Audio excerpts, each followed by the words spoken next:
Hi hello வணக்கம் விவாஸ். இன்றைக்கி நம்ம ரவா இட்லி செய்ய போகிறோம். அதுக்கு தேவையானது வந்து ஒரு டம்ளர் ரவை எடுத்துன்னுக்கிறேன். வறுக்காத ரவை தான். 2 டம்ளர் தயிர் ஊற்றுறேன். 1 டம்ளர் ரவைக்கு 2 டம்ளர் தயிர். இந்த ஸ்பூனில் ஒரு 1/4 ஸ்பூனுக்கும் கம்மியாக, சும்மா ஒரு சிட்டிகை சோடா மாவு நிறைய போட்டிங்கன்னா மஞ்சள் ஆகிடும்.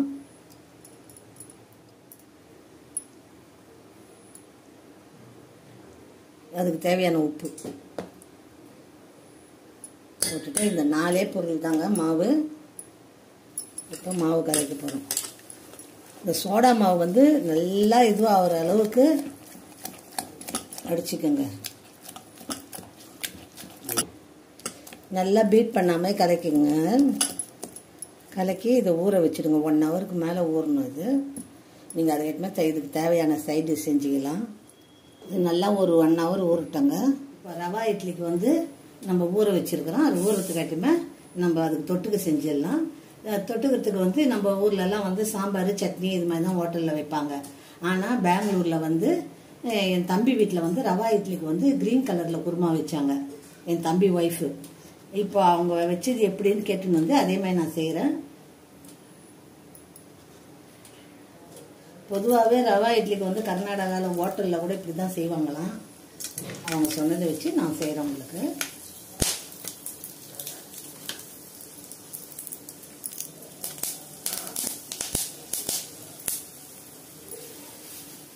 பட்டை லவங்கம் ஏலக்காய் ஆனியன் போட்டுட்டேன்.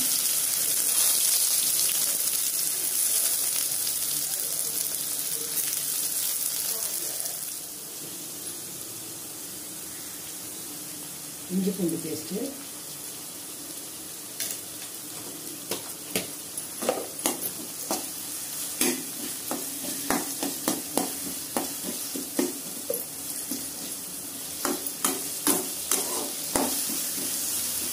இந்த வாசனை போகிற வரைக்கும் நம்ம வதக்கிறோம்.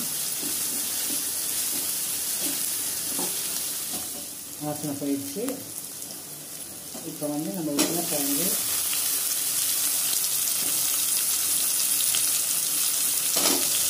இந்த உருளைக்கிழங்கெல்லாம் அரைச்சி வச்சா கருப்பாயிடும். கட் பண்ணி வச்சோன்னே அது மாதிரி கட் பண்ணி வச்சு கருப்பாகாமல் இருக்கணும்னா நம்ம பாலில் ஒரு ஸ்பூன் பால் எடுத்து அந்த பாலில் தண்ணியை வச்சு அதை போட்டு வச்சிங்கன்னா உருளைக்கிழங்கு அதே கலர்லேயே இருக்கும்.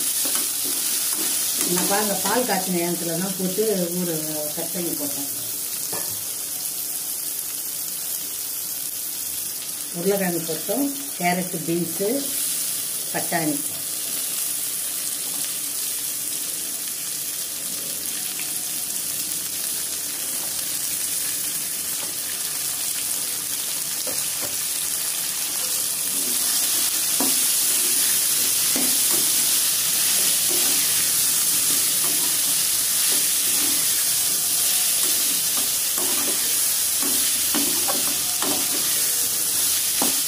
இது வதங்கட்டும்.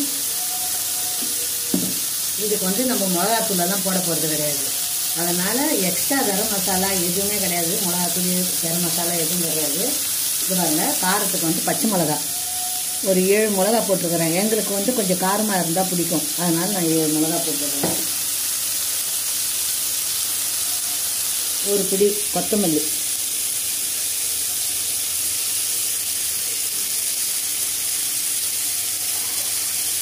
ஒரு பிடி புதினா,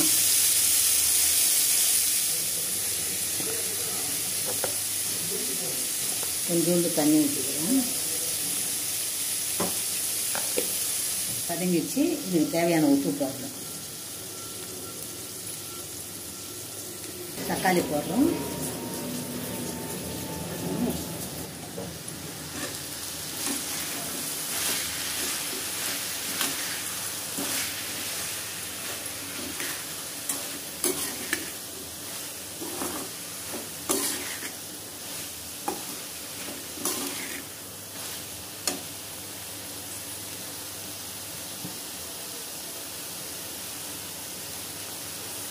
புதினா, பச்சை மிளகா, கொத்தமல்லி அரைச்சிட்டேன். இப்போ இதை எடுத்து கலந்துடலாம்.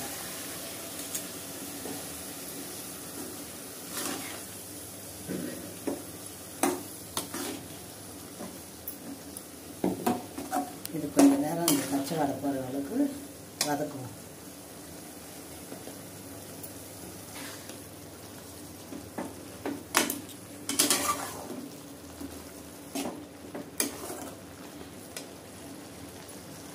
இதுலேயே மஞ்சள் பொடி போடுறேன்.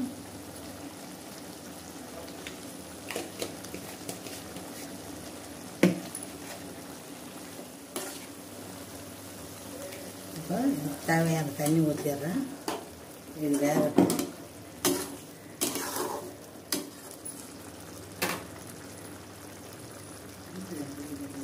அதில் மூடிட்டோம். இது வேகட்டும். அது வேகத்துக்குள்ள தான் இப்போ நம்ம தேங்காய்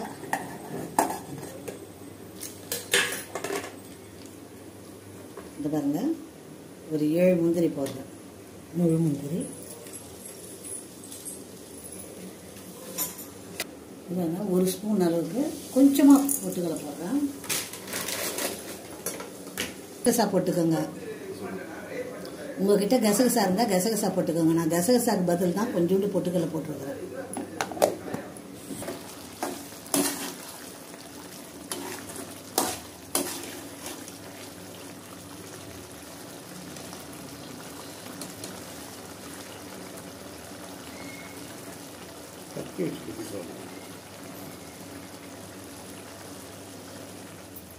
காய் வெந்துச்சு.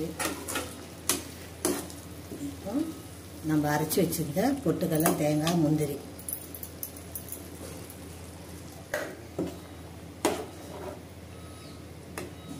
இதுக்கு தேவையான தண்ணி ஊற்றி இப்போ நம்ம இதை கொதிக்க விடுறோம்.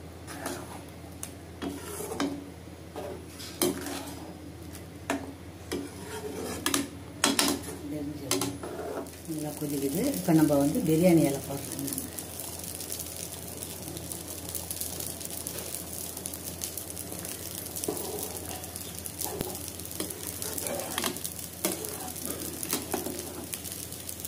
Green kurma ready. 1 hour ஆயிடுச்சு. ரவை நல்லா ஊறிடுச்சு. இப்போ நம்ம இதுக்கு தேவையான தண்ணியை ஊற்ற போகிறோம்.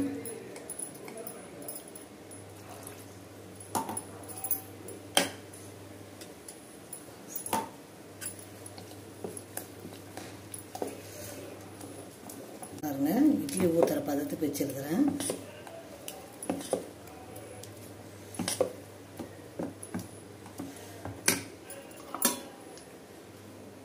இட்லி தட்டில் நெய் தடவிக்கிறோம்.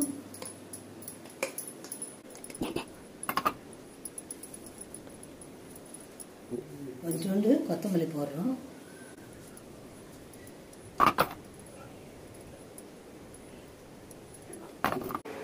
முந்திரியை வறுத்து வச்சுருக்கிறோம்.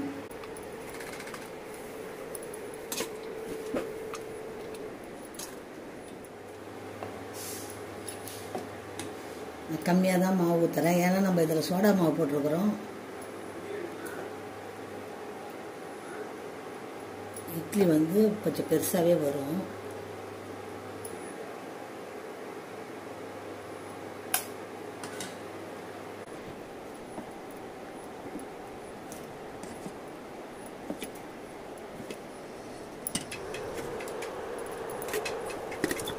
பதினஞ்சு நிமிஷம் வச்சு இருக்கிறாங்க.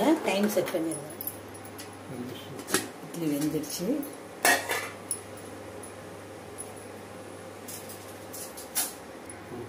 ரவா இட்லிக்கு அதிக வேலை கிடையாது. இந்த வந்து ரவையும் தயிரும் ஊறுற நேரம் தான். நீங்கள் 1 hour ஊற வைக்கிறீங்கல்ல, ஊற வச்சுட்டு கூட நீங்கள் மற்ற வேலையெல்லாம் செஞ்சுட்டு வந்து கூட அதுக்கப்புறமா நீங்கள் வந்து இட்லி ஊற்றிக்கலாம். 1 கப்பு ரவைக்கு 2 கப்பு தயிர், கொஞ்சோண்டு உப்பு, கொஞ்சம் சோடா மாவு, அவ்வளோதான் போட்டு ஊற வச்சுக்கணும்.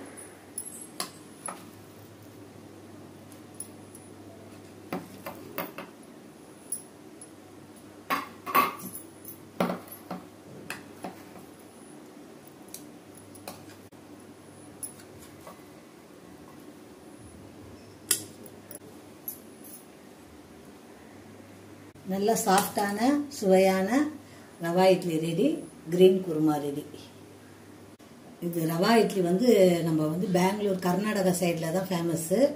அங்கே தான் முதல்ல வந்து ரவா இட்லி செய்ய ஆரம்பித்தாங்க. அதுக்கு வந்து அவங்க சைட் டிஷ் வந்து கிரீன் குருமா வைப்பாங்க. அதே டேஸ்ட்டில் அதே சுவையோடு உங்களுக்கு வந்து நாங்கள் செஞ்சு காட்டியிருக்கிறோம்.